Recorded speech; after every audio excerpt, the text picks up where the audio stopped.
The Grand Chamber of the Galactic Council falls silent as Ambassador Marcus Reeves strides confidently toward the central podium. The massive amphitheater houses representatives from over 3,000 civilizations, their varied forms occupying specialized seating arrangements that accommodate everything from methane-breathing quadrupeds to crystalline entities suspended in anti-gravity fields. Overhead, the transparent dome reveals the swirling nebula that serves as the backdrop to Nexus Station, the politically neutral territory where the galaxy's most powerful governing body convenes. Marcus, wearing a simple Navy diplomatic uniform with Earth's insignia, appears insignificant against the towering architecture of the chamber. Holographic displays flicker overhead, translating all communications into the preferred sensory input of each species present. The 7 High Counselors, representing the founding species of the Galactic Alliance, sit elevated on their dais, their expressions ranging from curiosity to thinly veiled contempt. Humans, rumbles High Counselor Dravix, his massive cephalopod-like form shifting with irritation, tendrils rippling beneath his formal vestments. Your presence was not requested. The Council has more pressing matters than entertaining a species barely a century into interstellar travel. Marcus doesn't flinch. Instead, he activates a small device that projects Earth's official seal into the center of the chamber. I come not to petition but to inform, he announces, his voice amplified and translated across the chamber. As of solar coordinate 72394, the United Earth government has formally declared war on the Galactic Council. Stunned silence gives way to uproarious laughter from many representatives. Several council members exchange amused glances, while others tap frantically at information terminals, seeking confirmation of this apparent absurdity. High Counselor Elora, her luminescent skin pulsing with blue light, leans forward. Ambassador Reeves, surely this is some cultural misunderstanding. Your species possesses fewer than 20 warships. The Council's combined fleets number in the millions. Marcus smiles, maintaining perfect composure. There is no misunderstanding, Counselor. For 3 decades, you've blocked our expansion, sabotaged our diplomatic efforts, and stolen our technological innovations while dismissing us as primitive. Today that ends. This is absurd, interrupts Counselor Vex, his reptilian features contorted with disdain. Security, remove this. The chamber plunges into darkness. When emergency systems activate seconds later, every display in the chamber shows the same image. 50 massive ships, unlike any human vessel previously documented, dropping out of hyperspace around key Council defensive installations. Those aren't our only ships, Marcus continues calmly. Just the ones we wanted you to see. You've been monitoring our official fleet for years, but you never bothered to look beyond what we showed you.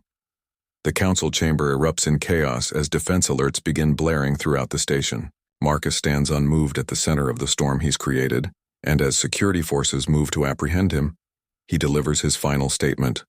For generations, you believed knowledge was power. Humanity learned that deception is the greater advantage. The war is already won. Now we negotiate the peace. Security forces, multi-limbed beings in sleek armor, surround Marcus. They don't immediately restrain him, uncertain whether his threat is credible or mere bluster. You will explain yourself. Human, demands High Counselor Zenthar, his crystalline form refracting light in patterns that indicate extreme agitation. Marcus gestures toward the display still showing the unknown human fleet. For 60 years since first contact, you've treated Earth as a curiosity, a primitive world to be studied, contained, and eventually absorbed into your hierarchical system. You classified us as a Category 3 civilization with limited expansion potential. That assessment was based on what we allowed you to see. Behind him, the displays shift to show simultaneous attacks on communication relays across 12 key sectors of Council space. Not explosive destruction, but precise neutralization, systems going dark in perfect coordination. Humans have always excelled at asymmetrical warfare, Marcus continues. When faced with a superior force, we don't build bigger ships or more powerful weapons. We find the weakness in the system itself. High Counselor Elora rises, her tall, slender form towering over most representatives. What exactly do you want, Ambassador? If this is a negotiation tactic, it's unprecedented and dangerously provocative. We want recognition, Marcus replies. Not as supplicants to be granted limited privileges by your 1,000-year-old power structure, but as equals with the right to develop without interference. From the upper galleries, a representative of the Trisarian Federation, a mid-tier power known for their neutrality in council politics, activates their communication channel. The human claims appear substantiated. Our outposts report coordinated system failures across major council communication nodes. Military command structures are reporting significant disruption. The council chamber, designed to maintain perfect decorum through any crisis, begins to fracture along political lines. Representatives of older established powers call for immediate military response, while those from newer civilizations watch with poorly concealed interest, perhaps even approval. High Counselor Dravik signals to his security detail. Take the human ambassador into custody. We will determine the truth of these claims and respond appropriately. As security forces move to apprehend him, Marcus speaks one final sentence. The diplomatic package containing our terms has already been transmitted to all council species directly, bypassing your controlled information channels. The citizens of the galaxy will know that a better system is possible. The guard sees Marcus, but he offers no resistance. His message delivered, his role complete. He allows himself to be escorted from the chamber. As he leaves, hundreds of communication devices across the chamber activate simultaneously as representatives receive direct transmissions from Earth. Diplomatic proposals that had circumvented the council's carefully controlled information hierarchy in the secured council antechamber. The 7 high counselors gather in emergency session, their public composure now replaced with naked alarm. How could humans have developed such capabilities without detection? Demands Zenthar. Our monitoring stations on their moon, our embedded observers, our technological restrictions all bypassed? Elora, always the most analytical of the 7, reviews the incoming data.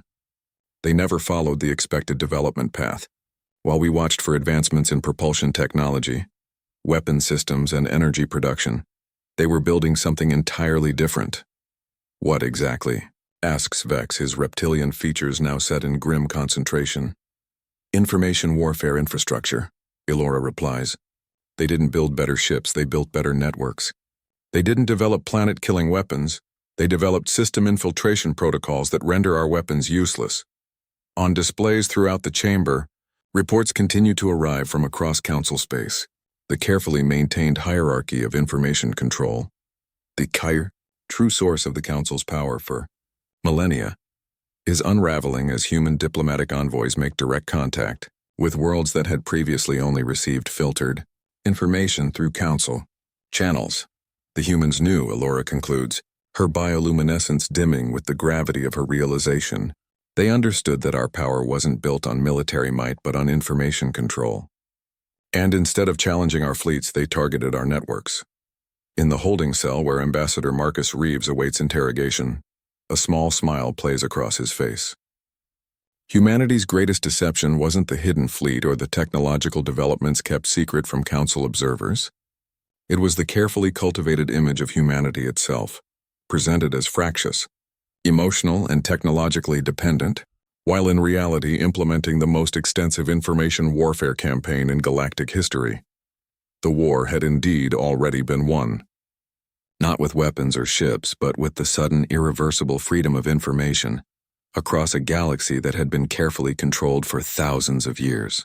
The Council wouldn't fall to human attack ships. It would collapse under the weight of its own exposed contradictions. Phase 1 was complete. Now the true reconstruction would begin. Admiral Diana Frost stands aboard the command bridge of the UES Night Shadow, the flagship of humanity's Shadow Fleet. Unlike the polished ceremonial vessels that represented Earth in official capacity, the Night Shadow exists in no registry, built in secret orbital facilities hidden within the asteroid belts of Sol's outer planets. Its sleek black hull absorbs rather than reflects light, making it nearly invisible against the backdrop of space when powered down. Status report, she commands, watching as tactical displays show human ships neutralizing communication relays across 12 key sectors. The bridge crew works with practiced efficiency, their movements betraying none of the tension appropriate for what effectively amounts to declaring war on the most powerful governing body in known space. All targets neutralized. Admiral, reports her XO Commander Rivera, his dark eyes focused on the holographic display, rotating slowly above the tactical station. Quantum entanglement communications remain stable. Council forces are blind, deaf, and unable to coordinate across sectors. Diana nods, her silver-gray hair reflecting the blue light of tactical displays. At 62, she represents the old guard, veterans who remember when humanity first discovered they weren't alone in the universe, and the subsequent decades of subtle suppression disguised as guidance from the Galactic Council. The Council believed our technological development would follow the same patterns as other species, she says, addressing her bridge crew. They never understood that humanity thrives on asymmetrical thinking. For 60 years, they've watched our official shipyards, counted our registered vessels, monitored our progress along their predetermined technological path.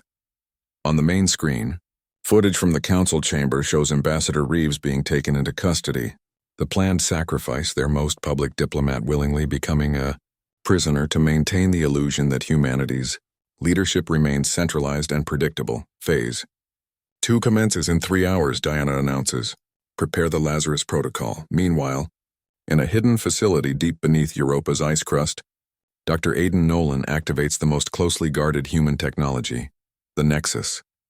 The vast chamber houses thousands of suspension pods, each containing a volunteer, enhanced humans connected to a unified consciousness network. Their combined cognitive power creating computational abilities that outmatch the most advanced AI systems in known space.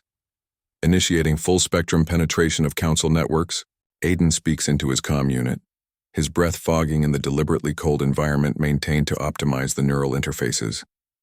Deploying tailored mimetic viruses to all council species communication channels, Aidan moves through the facility, checking neural connection metrics on various monitoring stations. The Nexus represents humanity's true leap forward, not in propulsion or weapons technology, but in the ability to think collectively while maintaining individual creativity. What had begun as experimental neural interfaces for disabled veterans had evolved into something no council species had anticipated, a form of distributed consciousness that allowed humans to plan, coordinate, and execute strategies with unprecedented complexity. Connection stability at 97%, reports Dr. Kaya Matsuo, the neuroscientist who pioneered the interface technology. Cognitive merger achieving optimal synchronicity. The Council's encryption systems are falling exactly as predicted. Across the galaxy, Council military vessels suddenly find their navigation systems compromised. Defense platforms activate friendly fire protocols. Emergency distress signals flood all channels with contradictory information. The carefully orchestrated chaos unfolds precisely as humanity had planned for decades.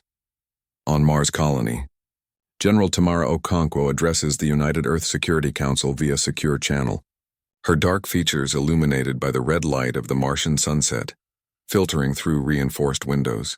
For 60 years we prepared while pretending to be naive. We studied their psychology while they studied our technology. We learned their weaknesses while displaying only our own. Phase 2 is successful. The Council's military response capability has been reduced by 78%. And Ambassador Reeves? Asks Premier Jackson, the civilian leader of Earth's unified government. Performing his role perfectly, Tamara responds. The Council believes they have captured our primary diplomatic authority. They don't realize that our true diplomats have been working in the shadows for decades, establishing relationships with marginalized species throughout Council space. As Council worlds scramble to understand the unfolding crisis, scattered reports begin to emerge of human, diplomatic envoys arriving at the territories, of secondary powers, species long marginalized by the Council's founding races, offering alliance and technology, sharing.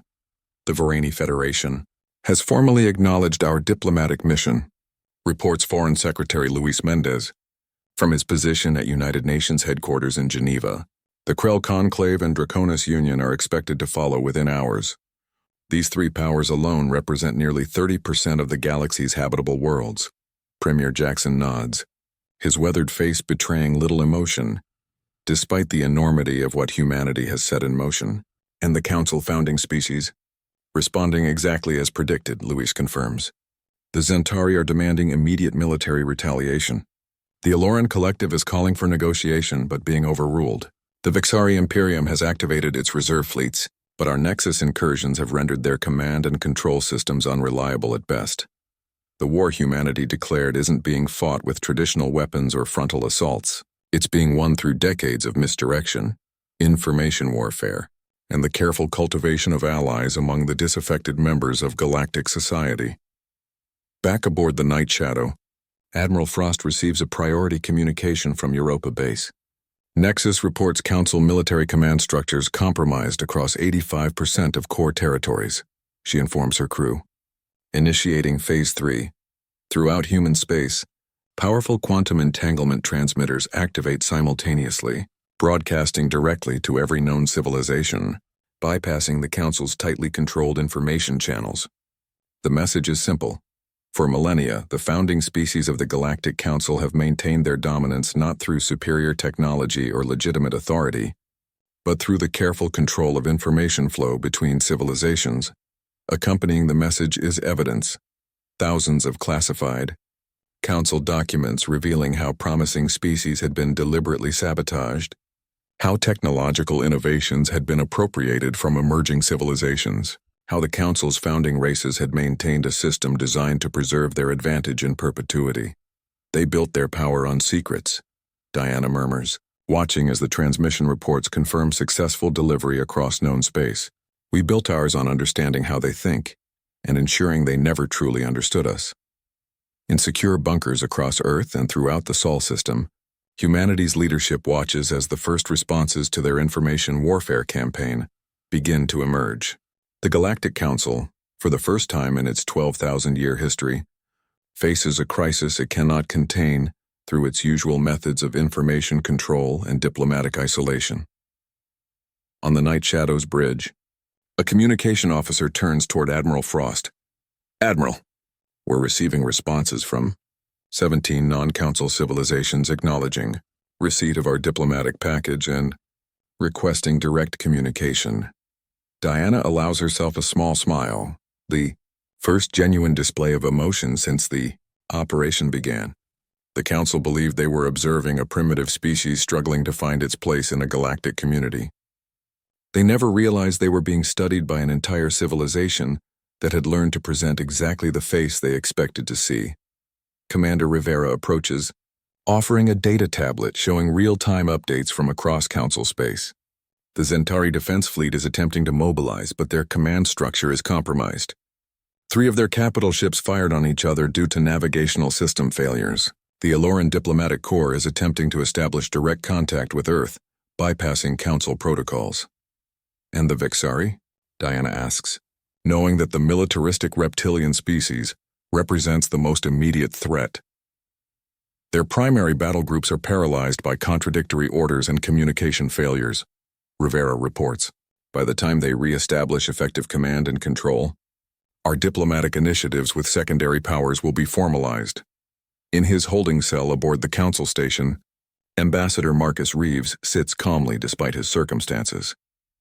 The Council interrogators expected fear, or perhaps bravado. What they received instead was a serene certainty that has left them increasingly unsettled.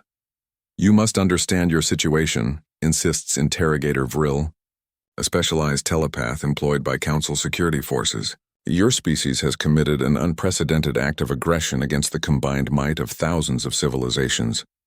Cooperation now may mitigate the consequences for your homeworld. Marcus regards his interrogator with something approaching pity. You still don't understand what's happening, do you?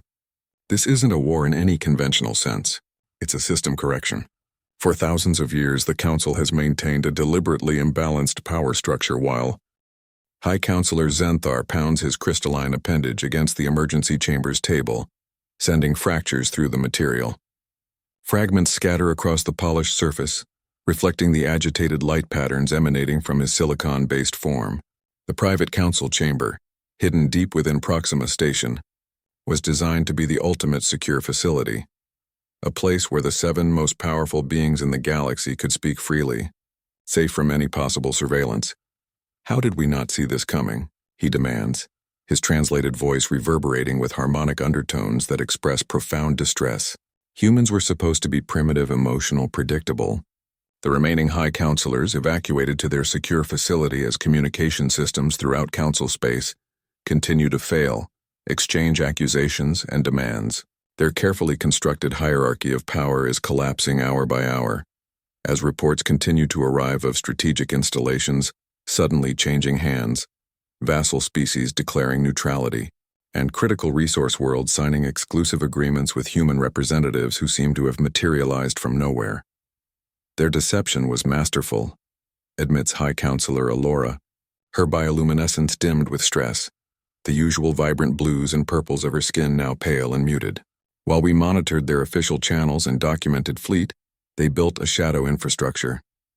The humans we interacted with, the diplomats, the traders, the cultural attachés, they were all carefully selected to reinforce our preconceptions.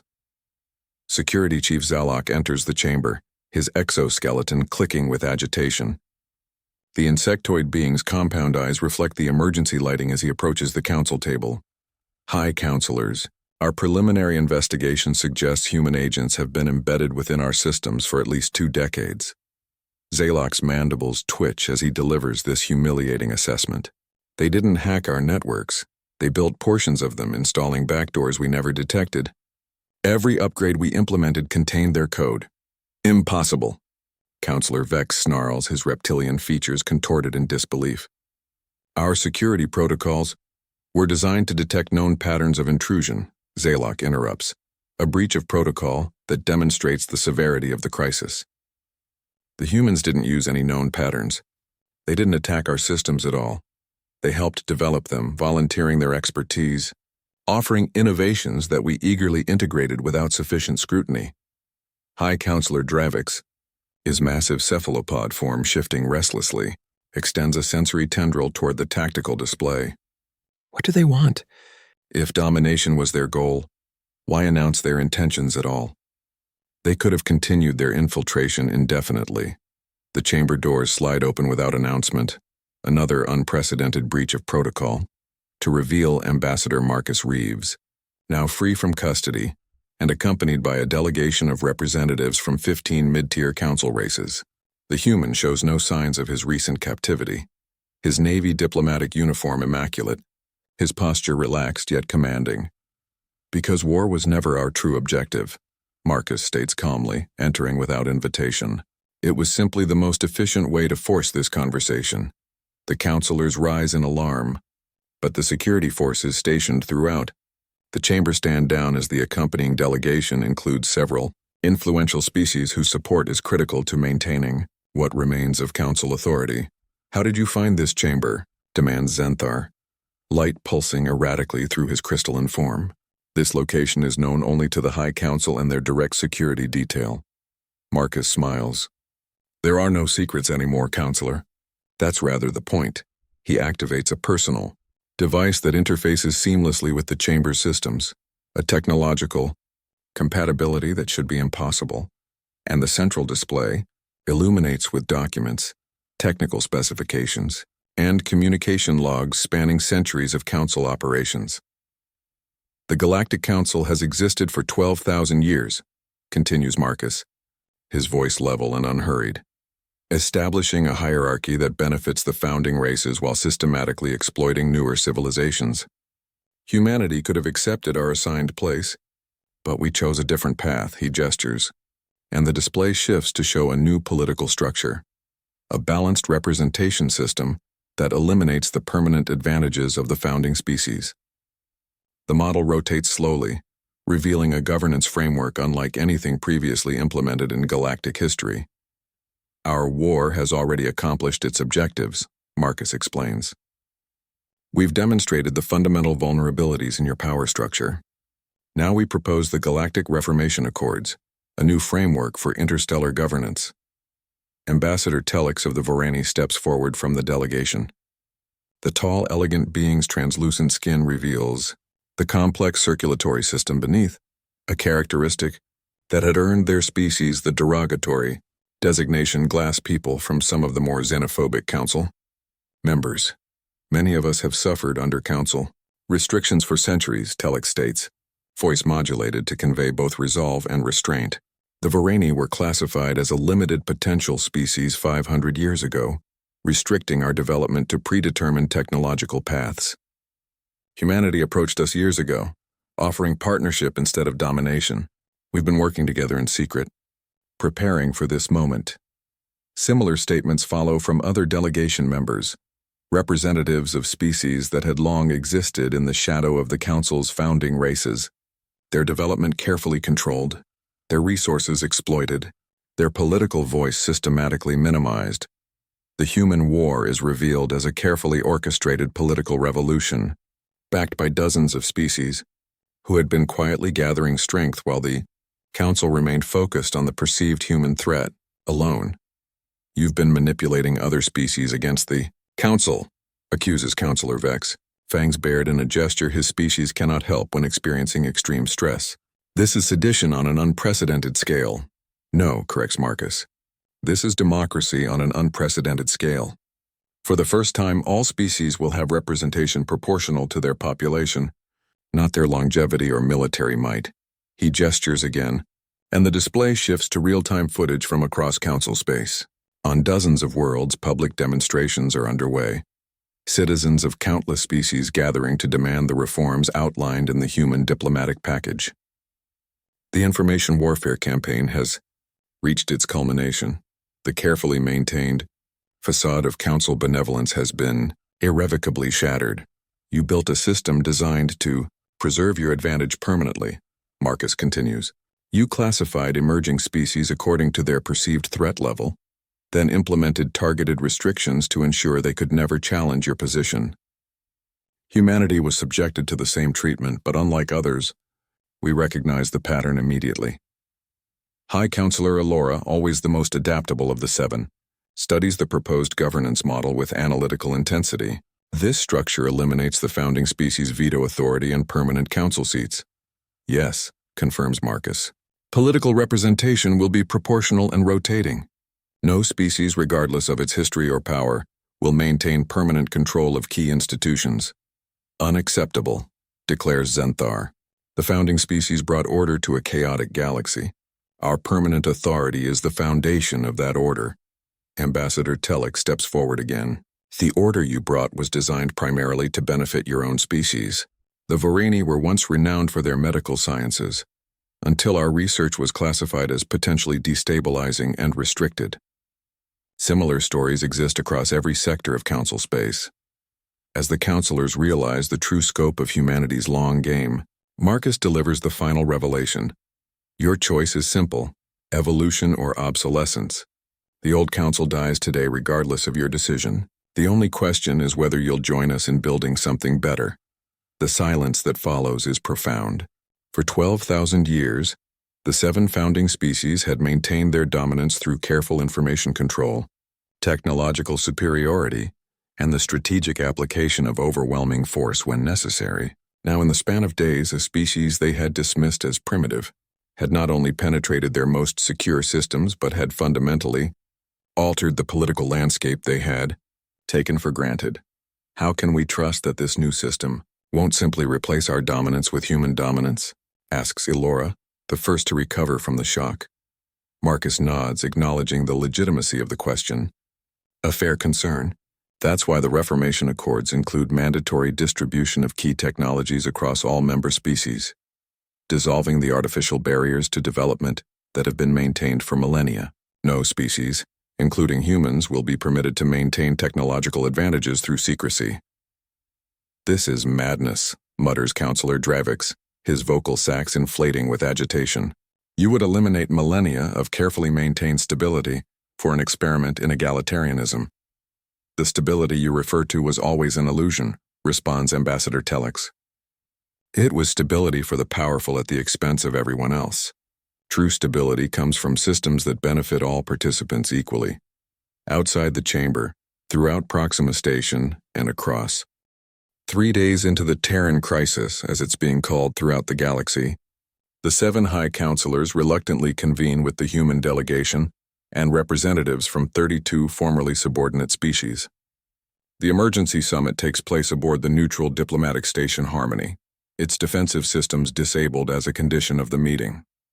The vast circular chamber features a transparent dome revealing the spectacular binary star system that serves as the backdrop for these unprecedented negotiations. Your proposal is unprecedented, says High Counselor Zenthar. addressing the assembled delegates. His crystalline form refracts light in patterns that indicate extreme tension despite his measured tone. A complete restructuring of galactic governance, elimination of species hierarchies, open access to technological development. You cannot possibly expect us to surrender 12 millennia of established order.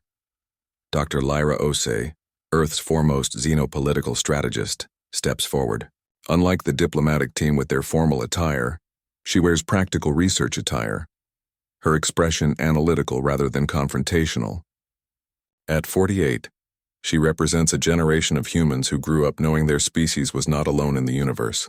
Their perspective fundamentally different from those who remembered humanity's pre-contact isolation. What we propose isn't surrender, counselor. It's adaptation. Her voice carries the weight of quiet authority. Humanity studied every species in the Council. We noticed a pattern. Those in power stopped evolving. Comfortable dominance becomes evolutionary stasis. She activates a neural interface at her temple, and the chamber's display systems illuminate with a real-time model of galactic development patterns spanning thousands of years. The visualization shows civilizations rising, reaching plateaus and often declining, with the notable exception of the 7 founding species whose development curves had been artificially sustained through resource advantages and technological monopolies. The founding species of the Council achieved technological supremacy, then implemented systems to maintain that advantage permanently. You created artificial barriers to ensure newer species could never truly compete. Ambassador Telex of the Varani interrupts, their translucent form shimmering with barely contained indignation. For 3 centuries, my people were prohibited from developing quantum communication technology because it was classified as potentially destabilizing. Meanwhile, the founding races utilized it freely.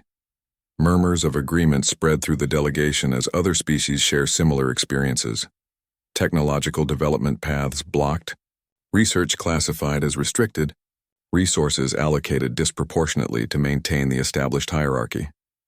Dr. Osei continues, her tone measured but firm.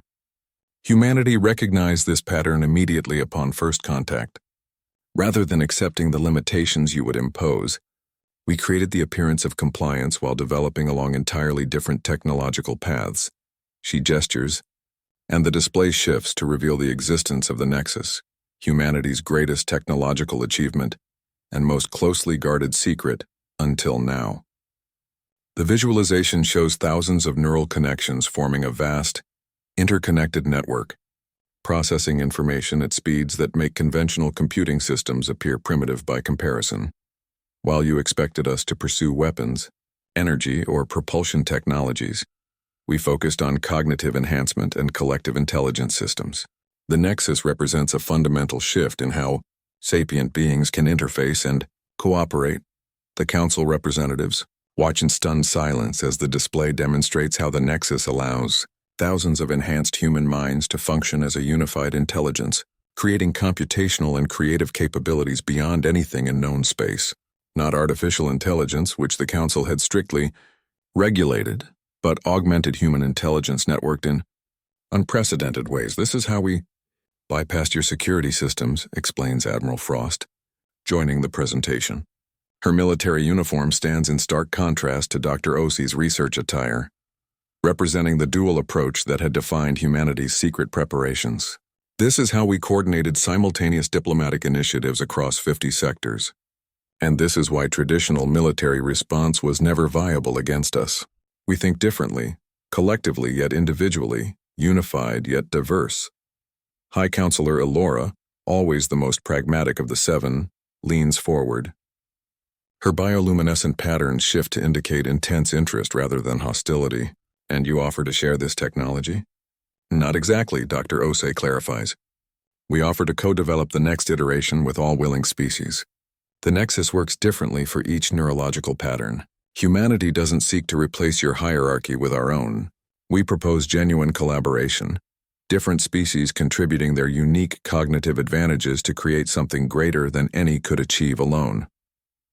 She activates another visualization, showing preliminary models of how the Nexus could adapt to various neurological patterns. The crystalline synaptic structures of the Zentari, the chemical-based cognition of the Elorans, the distributed intelligence of the Dravix, and dozens of other species previously deemed too primitive for advanced technology sharing by Council standards. This is what you threaten with your war? Asks Counselor Vex, his reptilian features arranged in an expression that, in his species, indicates skeptical curiosity, rather than the hostility it might suggest to human observers. Access to your neural technology? No, interjects Marcus Reeves, stepping forward to stand beside Dr. Osi.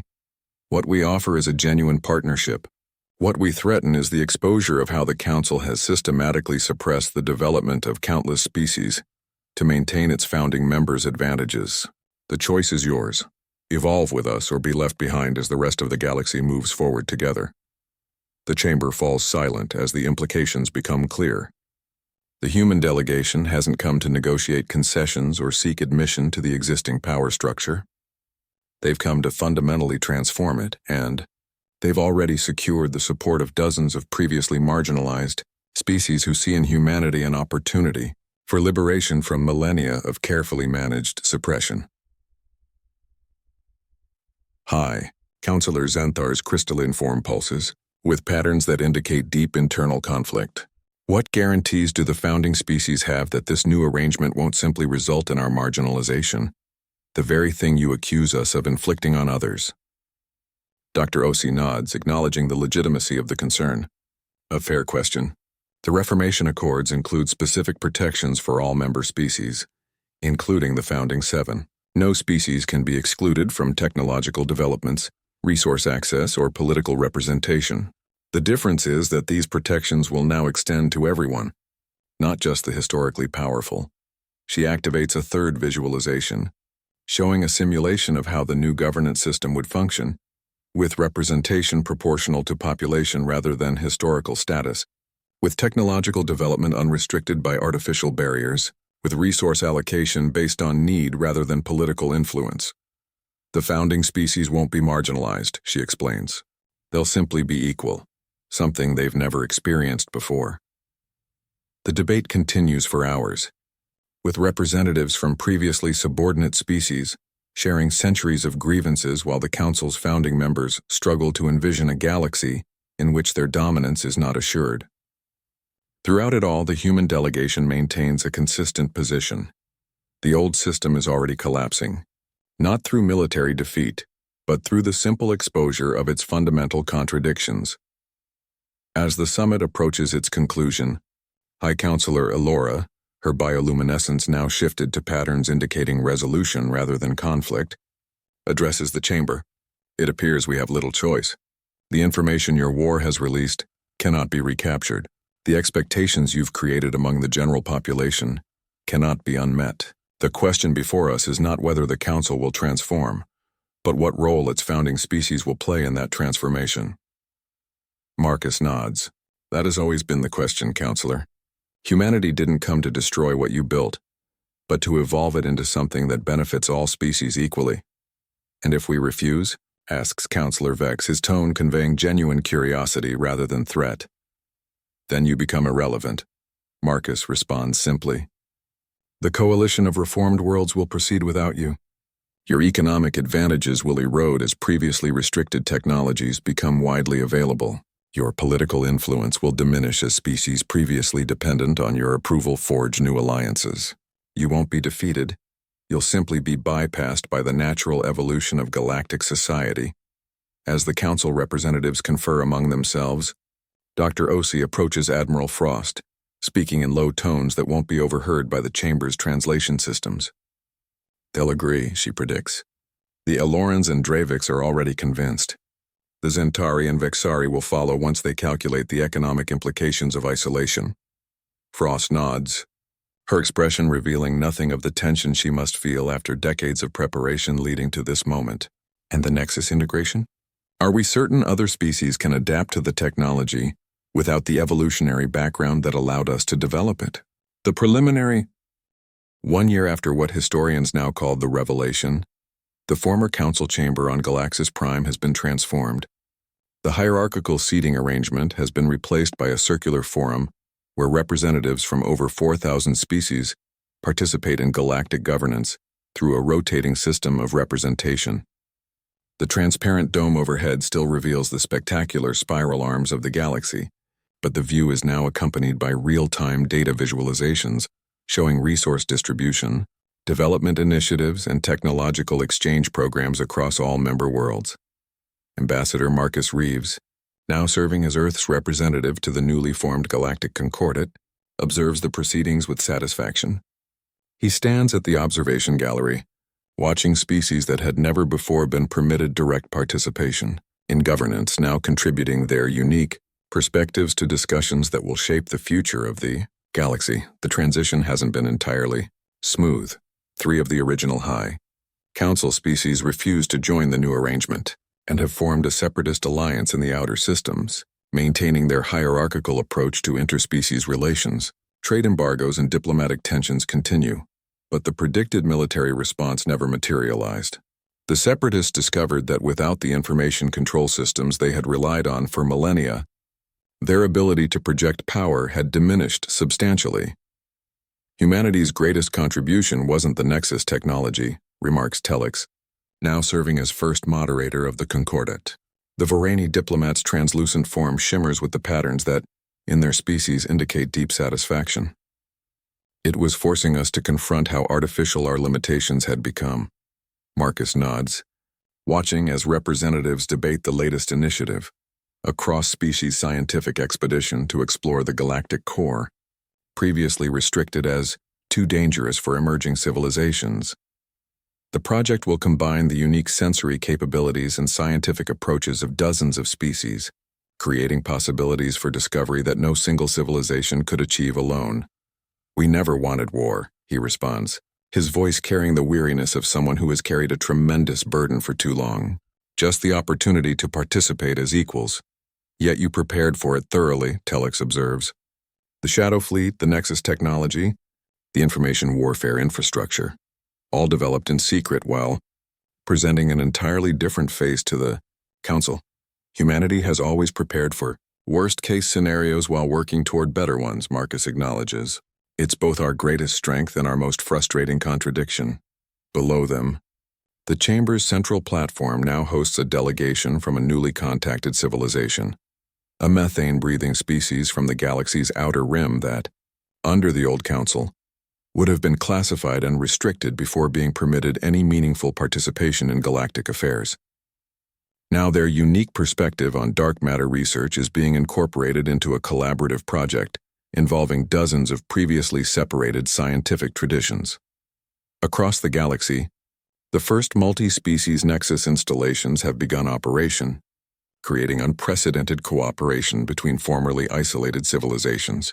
The technology adapts to each species' neurological patterns, allowing them to contribute their unique cognitive advantages to collective problem-solving without sacrificing their individual perspectives. On Earth, Admiral Frost stands at the observation deck of the lunar headquarters, watching the blue-white sphere of humanity's homeworld against the backdrop of stars. The view never fails to provide perspective, a reminder of how small humans are in the cosmic scale, yet how significant their contribution has become to the shape of galactic society. General Okonkwo joins her, both now retired from active service but still serving as advisors to the United Earth government. They stand in comfortable silence for a moment, 2 veterans who had dedicated their lives to preparing for a war they had hoped never to fight. "Was it worth the risk?" asks Okonkwo eventually, her voice carrying the weight of decades spent in the shadow of potentially catastrophic conflict. "We gambled everything on this strategy. If the Council had called our bluff, and it wasn't a bluff," Frost replies, her silver hair catching the light from Earth as she turns toward her colleague. "We were prepared to fight if necessary. The Shadow Fleet was real. The defense systems were operational. We would have defended Earth and our allies with everything we had." She pauses, looking back toward the planet that had produced a species capable of such profound contradictions, preparing meticulously for war while working tirelessly to avoid it, but humans have always preferred to solve problems through innovation, rather than destruction when given the choice. The Nexus itself emerged from that preference, our desire to find better solutions through collective intelligence rather than simply building bigger weapons. They turn as Dr. Osei approaches, accompanied by representatives from 12 species, the first graduating class of the Interspecies Strategic Initiative, a new program teaching the combined diplomatic, military, and scientific approaches that allowed humanity to change the galaxy without firing a shot. The most powerful weapon humans possessed wasn't hidden in our fleet, Dr. Osi explains to her diverse students as they reach the observation deck. Her neural interface glows subtly at her temple, connected not to the human-only nexus of the past, but to the multi-species network that now facilitates unprecedented forms of communication and cooperation across civilizations. It was our ability to maintain two contradictory thoughts simultaneously, preparing for conflict while working tirelessly to avoid it. We built ships while developing diplomacy. We created defensive systems while establishing alliances. We prepared for the worst while engineering the best possible outcome. The students representing species that a year earlier would have been carefully segregated by council protocol, listen with the unique forms of attention characteristic of their varied neurological structures. The crystalline Zentari student absorbs information through complex pattern recognition, the bioluminescent Aloran through shifts in light wavelength, the methane breather through chemical receptors in their environmental suit. Most importantly, continues Dr. Ose, we recognize that true security doesn't come from dominance but from genuine cooperation among equals. The old council sought to preserve stability through control. We proposed and now are building stability through shared advancement. In the distance, a massive hyperspace aperture opens as the first joint expedition fleet prepared to depart. Vessels of human, former council, and previously marginalized designs integrated into a cohesive whole, embarking together to explore regions previously forbidden. The fleet represents not just a scientific mission, but a symbol of the new approach to galactic civilization, diverse components functioning together without sacrificing their unique characteristics. Our ancestors looked to the stars and dreamed of exploration, Marcus narrates, addressing a documentary team recording this historic moment. The cameras capture not just his words, but the backdrop of Earth rising over the lunar horizon. A visual reminder of humanity's journey from planetary isolation to galactic influence. When we found a galactic community that had stopped dreaming, that had chosen stability over growth and control over cooperation, we didn't accept their limitations. We did what humans have always done when faced with artificial barriers.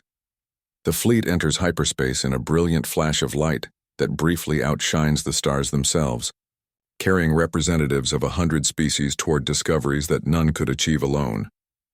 We found another way. Back on Galaxis Prime, in what was once the private chamber of the High Council, the Concordate's Executive Committee concludes its weekly session. Unlike its predecessor, this governing body rotates its membership regularly, ensuring that no species maintains permanent control over key decision-making processes. High Counselor Alora, now simply Representative Alora, finds herself in the unusual position of having to persuade rather than command. After millennia of unquestioned authority, the transition has been challenging for her and her species. Yet there is something invigorating about the new dynamic, something that has awakened aspects of Elloran culture that had begun to stagnate under the comfortable certainty of permanent dominance. The humans were right about one thing, she remarks to her aide as they leave the chamber. Power without challenge leads to evolutionary stasis. Our species had stopped growing because we'd eliminated the need to adapt. Throughout the galaxy, similar transformations unfold as civilizations previously locked into rigid hierarchies discover new potential in genuine cooperation. Species that had been deliberately suppressed for centuries find themselves contributing unique insights to collective challenges. Technologies previously restricted to maintain power imbalances now develop in unexpected directions as different scientific traditions merge and cross-pollinate. The nexus itself evolves beyond its human origins, incorporating neurological patterns from dozens of species to create forms of collective intelligence that no single civilization could have developed alone. Not artificial intelligence which seeks to replicate consciousness, but augmented intelligence, enhancing and connecting the natural cognitive abilities of diverse life forms while